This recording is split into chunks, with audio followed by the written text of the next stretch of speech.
আমাৰতো ফাইনাল হ'ব 19 তাৰিখত ইভিনিঙত ডিক্লেয়াৰ দিব ফাইনাল কেণ্ডিডেট ডিক্লেয়াৰ দিব 19 তাৰিখত বাই চান্স যদি নোৱাৰে 20 তাৰিখ কিন্তু ৰাতিপুৱা হ'ব পাৰে বিৰোধীয়ে কৈ আছে আপোনালোকে পৰিয়াল ৰাজনীতি চলাই বুলি কৈছে আপোনাৰ এইবিলাক পিছত সুধিবি এইবিলাক পিছত কোন বিৰোধী নাই ইউপিপিলতো এনডিএত আছে কোন বিৰোধী ৰাজ্যসভা এমপি নিৰ্বাচিত হোৱাৰ পিছত পুনৰবাৰ বিধানসভা নিৰ্বাচন নাই নাই ইহঁতেতো খালি গাদীহে লাগে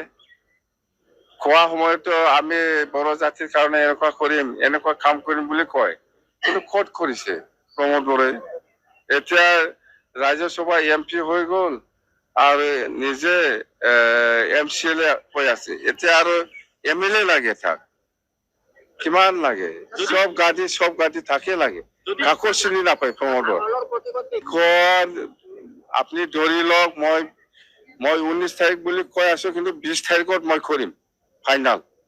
কিন্তু এনডিএ প্ৰমোদ বড়োই এনডিএত যদি আছে 15টা দিব নালাগিছিল ইহঁতে